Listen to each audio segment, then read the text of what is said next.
Good morning. Good morning. It's great to be here. It's great to have the opportunity to worship God together. I've been excited about the series we've been doing on Sunday mornings. You may have noticed from previous times or from the announcement slides this morning, we've been doing a series on different heroes of faith. And throughout this series, when we look at the different heroes of faith, we've tried to notice certain things about them and ways that we ourselves could connect with them. Also, we've been noticing what it takes to be a hero of faith. This morning, as you might have noticed, the hero of faith that we will be looking at is Moses. Most people, whether they are religious or not, or have been a Christian for a long time or not, are familiar with the story of Moses. At a young age, when he was a baby still, he was put into the river in a basket to be saved from all the younger children who were being slaughtered by the Pharaoh. He was found by a member of Pharaoh's household and raised in Pharaoh's household. Then we know that he led Israel, his people, out of Egypt by the power of God. But that's not particularly what I want us to focus on this morning when we look at the story of Moses. That's certainly going to be part of it. Moses was a man of faith. When you look at Hebrews chapter 11, at the chronicles of the men of faith and women of faith there, the heroes of faith is listed there, you will notice that like Abraham, Moses takes up quite a large amount of space in Hebrews chapter 11, speaking of not only his faith, but also the faith of his mother. If you have your Bibles with you this morning, I hope you do, go ahead and turn over to Acts chapter 7, verse 20 and 22. If you don't have one with you this morning, there should be one in the pew around you somewhere. Also, I have some of the text up on the screen here beside me as well, so you can follow along there. Acts chapter 7, verses 20 through 22. If you will, when you get there, follow along with me as I read. This is going to be our primary text this morning that we're going to be basing a lot of things off of. At this time, Moses was born, and he was beautiful in God's sight. And he was brought up for 3 months in his father's house.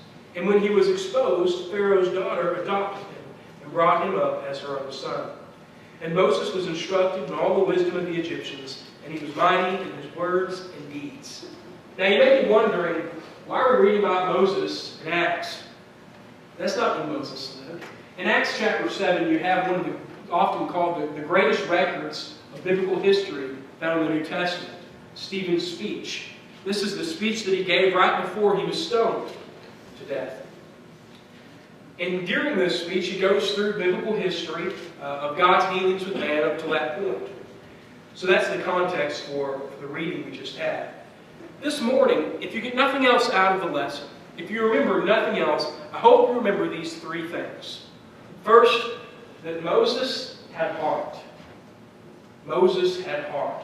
And that's not always going to be a positive thing, as we're going to see. Sometimes it's going to lead into negative things, which kind of leads us to our next point. Moses had mistakes. And third and finally, Moses had faith. But backing up to this first point again, Moses had heart. To us students of the Bible, one thing that we can see over and over and over again is that of all the things that God appreciates, hearts is what God seems to appreciate overall. David, one of the greatest servants that have ever served God, at least by biblical standards, had a heart that was seeking God. God described him as a man after my own heart. He had a relationship with God that is unparalleled by very many others in the Bible. David was a man whose heart was in the right place. So even in many times when he made mistakes, but his heart was in the right place, we see things overlooked because of his heart. Throughout Israel's dealings with God, one thing that God emphasized over and over and over again was that what he really cared about was Israel's heart. And their obedience or disobedience meant nothing without their heart. And Moses, he had a heart. Moses loved God. He cared very much for him. Very much for him. After Moses has brought Israel out of Egypt, by God's help, of course, it's better to say that God brought Israel out of Egypt, and Moses was just the tool that he used to do so. After they've been brought out of Egypt and they've been brought to Mount Sinai, Moses has been up on the mountain for a very, very long time now, receiving the law of God. And during this time, the people have become worried. They want to know where Moses is. They want to know what's going on. So Moses' right-hand man, and also his brother Aaron, tells them, "Pass forward your gold, your earrings." And he melted them and made a calf and said, "This is the God. This golden calf is the God who brought you out of the land of Egypt." And they began to worship and dance and sing and praise this golden calf. And while Moses is up on the mountain with God, God informs Moses of what's happening. And he tells him to let him alone so his anger can burn hot against them and he can destroy them. Destroy all of Israel, and he will raise up a new people after Moses' lineage, making Moses' family alone his new nation. This is how Moses replied. This is in Exodus chapter 32, verses 11 and 12. Exodus chapter 32, verses 11 and 12. But Moses implored the Lord, his God, and said, "O Lord, why does your wrath burn hot against your people, whom you have brought out of the land of Egypt with great power and with a mighty hand? Why should the Egyptians say with evil intent did he bring them out, to kill them in the mountains and to consume them from the face of the earth? Turn from your burning anger and relent from this disaster against your people." What's the point here? He's saying, regardless of what God has just told him, that I will make a nation out of you, he's saying, don't do this, God.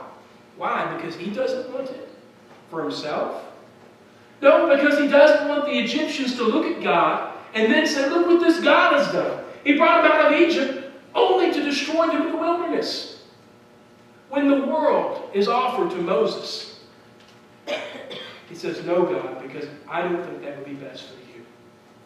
I'm worried of how that will make you look. Moses was able to take himself out of the situation and show that he had God's interest at heart. Moses had a heart, and he desperately loved his God. He desperately cared about his God and wanted what's best for him, regardless of what situation it put him in. More so than that as well, or also likewise to that, we see that Moses loved his people. He loved Israel. One of the things that sets Moses apart from others is that he cared so much more about his people than he did his own safety. He cared more about his God than he did his own wealth, power, authority, so on and so forth. And he cared more about his people than he did his own safety. Acts chapter 7, during this same speech that Stephen was giving earlier that we read from, in verse 23, Stephen said, when he was 40 years old, it came into his heart to visit his brothers, the children of Israel. Here Moses is 40 years old. He's been raised in Egypt. He's been taught in all the manner of wisdom of the Egyptians. He's had a royal upbringing. And in his heart, he wanted to go to his people. He wanted to see his people because he cared about them. If you were to go on in that reading, it's something we're going to come back to and look at verse 24 and following in a moment. This may have not have been, from the world's standpoint, the best decision for Moses to make. Because in this decision, Moses was leaving his royalty. And what was he getting? Slavery. See, his people, they weren't popular. They were slaves. What prince says, I want to leave royalty to be a slave with my people? It doesn't make sense. That's what sets Moses apart. He had heart. He had a heart that didn't care about his own glory. He didn't care about his own safety, his own situation. Moses had heart. But Moses also had mistakes. You see, sometimes Moses' heart got him in trouble. Moses loved his people, that's very true, and perhaps he loved them a little too much. Now, I don't mean that to say that it was wrong for him to love them a lot, but sometimes he let his love for them cloud his judgment. We're going to see something similar in a moment. But if we're looking there in Exodus chapter 2, verses 11 and 12, where this is actually recorded as taking place, we see it's shown here that when Moses became old, became grown, and he didn't go visit his people, what happened? What transpired out of that? Exodus chapter 2, verses 11 and 12. One day, when Moses had grown up, he went out to his people and looked on their burdens, and he saw an Egyptian beating a Hebrew, his people, one of his own people. He looked this way and that, and seeing no one, he struck down the Egyptian and hid him in the sand. Was it wrong for Moses to love his people? No. It wasn't wrong for Moses to love his people. Was it wrong for Moses to be angry? To see this Egyptian beating a slave that was his people, one of his family? No, it wasn't wrong. Was it wrong for him to strike down this Egyptian in anger and bury him in the sand? Yes, it was wrong. Some would say, well, this was a crime of passion. He looked this way and that, saw no one was looking, and then he hit him in the sand. This isn't someone blacking out, doing something and not remembering what happened afterwards. And even if it was, I don't know if that would even justify it. Moses loved his people. Sometimes his heart got in the way. He made mistakes. You see, it wasn't just with his people. Moses loved his God, but did he love him a little too much? I don't really think that's possible. But similar to how I mentioned a minute ago, sometimes his love for God clouded his judgment about something. Now bear with me on this. It was not wrong for Moses to love his God. But in this situation, Moses was dealing with the people of Israel, and he could see their stubbornness. At this time, Israel's out in the wilderness. They're rebelling against God over and over and over again. They've asked for water, and God told Moses, strike the rock and water will come out. They asked for bread. He provided bread for them while they were there. They got tired of bread. They wanted meat, so he provided meat for them. They've been grumbling, not trusting in God to provide for them. And what happens here? In Numbers chapter 20, verses 11 and 12, we see a time when they've asked again for water. And God had instructed Moses this time to speak to the rock, and water would come forth. But Moses was angry. Moses was angry because this God whom he loved was being mistreated by his people. And he let his anger cloud his judgment again. He let his love cloud his judgment again. And Moses lifted up his hand and struck the rock with his staff twice, and water came out abundantly. And the congregation drank, and their livestock. And the Lord said to Moses and Aaron, because you did not believe in me, to uphold me as holy in the eyes of the people of Israel, therefore you shall not bring this assembly into the land that I have given them. There was a consequence for Moses' mistake. Regardless of his love for God, regardless of his motivation, he disobeyed God. God told him to speak to her, not to strike her. And in so doing that, he had a breach of covenant with God. Did you notice what the punishment was? He and Aaron were not going to get to bring in Israel to Canaan. God would let Moses see the land. He took him up to the mountain and let him see it, but he didn't get to enter into it.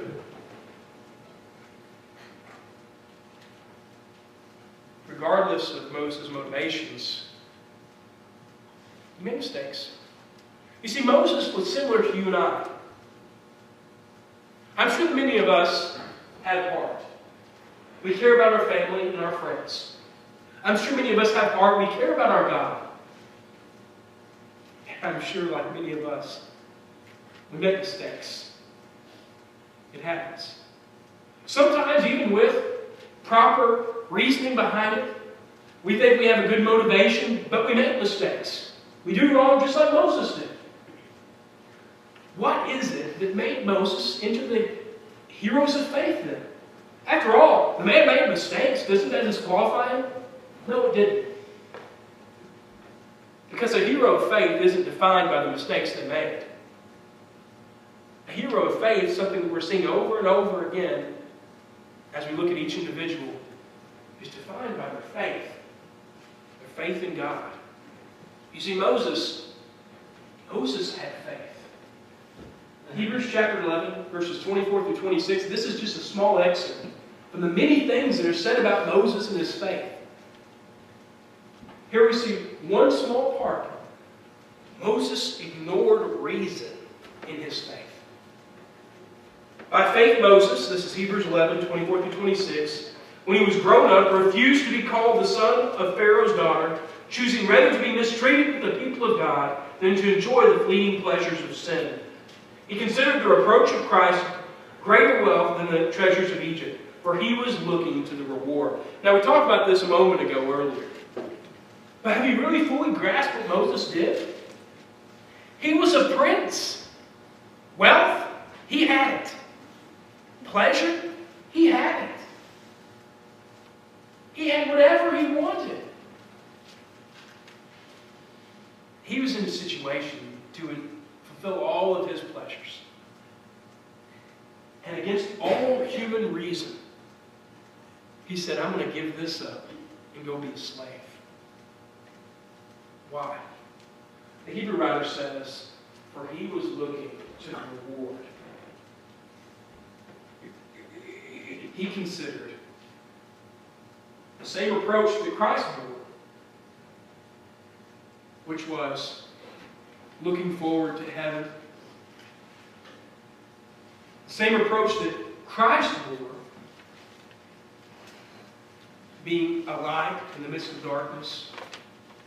The same approach that Christ bore, being different in the midst of a crooked and twisted generation. Moses valued that over the fleeting, things that go away very quickly, the fleeting pleasures of sin. He valued God. And so in faith, he left riches for rags. He left the kingdom to be a slave. He left royalty for the most humble job he could have. Moses ignored reason with his faith.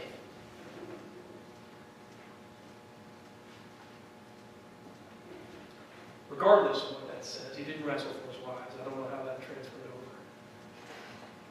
over. Moses was a man that didn't just ignore reason. He was a man that also ignored what was easy. He ignored his surroundings. He ignored the people around him. And he did something that took quite a bit of courage. He trusted in God, putting his life in God's hands. If you'll look at Hebrews chapter 11, verses 28 through 30, should be there, same opening. By faith he kept the Passover and sprinkled the blood, so that the destroyer of the firstborn might not touch them. By faith the people crossed the Red Sea as on dry land, but the Egyptians, when they attempted to do the same, were drowned. By faith the walls of Jericho fell down after they had been encircled for 7 days. You'll notice that last one, Moses wasn't there. That last one, I grouped him there on purpose, because that would be his legacy. What Moses did in faith, what Moses did not only to help the nation of Israel escape Egypt, to live in the wilderness, but also to help prepare them to go over into the land of Canaan, were acts of faith. Keeping the Passover. Can you imagine what it would have been like to be the Israelites, these slaves, taking this blood and putting it on your doorposts. Imagine it'd be just as strange as if we did it today. And trusting God that even though they were putting themselves in danger by opposing the Pharaoh, that by listening to him, they would be saved. Their firstborns would be saved and all the others lost, as a sign to Pharaoh to let his people go. That took faith. An incredible amount of faith. Can you imagine how much faith it would have taken as the waters are standing parted to walk through them? It would take some faith. And then with the Egyptian army right behind you, the chariots racing, you can hear the hoofs. You can hear the shouts of the army. To have faith that God will provide for you, and then to watch that water come crashing in and destroying the Egyptian army. Moses had faith. Moses helped prepare Joshua, the son of Nun, to lead Israel into the promised land. Because by his own mistakes, he wasn't going to be able to lead them. Moses had faith. Did he make mistakes? Yes. Does his heart sometimes get in the way? Yes. But Moses had faith. You may have noticed a pattern in these lessons. Moses, like the many other heroes of faith, wasn't perfect, but he was a hero. Moses, regardless of his mistakes, believed and trusted in God. Many times against hope. Many times against reason. At least by worldly standards. Faith in God is what can make for a hero. This morning, I don't invite you to be perfect, because you will fail. This morning, I don't invite you to be a mighty warrior for God in physical standards, because you'll never live up to what's been set before you. But this morning, I do invite you to join a group of men and women who have stepped out in faith, who have given their lives over to God, who have acted contrary to what the world sees as reasonable, because they believed in God. And it's not hard to do. All you have to do is die. It's not a physical death. Jesus died that for you. He suffered a very cruel death on the cross and died. That was the punishment for all the mistakes that you and I have made. And then after he died and was buried, the tomb was found empty. He had raised from the dead. He left us a pattern. Romans 6 that says that we are buried with him in a watery grave of baptism. And we rise out of that watery grave of baptism to walk a new life, living with him. And in that same hope that we have in him, that because he was raised from the dead, that one day we too will be raised from the dead. That's the faith. Living for God. Having faith in him to keep his promises. This morning, if you'd like to make that commitment, if you'd like to enjoy the riches of God's grace, the hope of his reward in heaven, won't you come right now while together we stand and sing.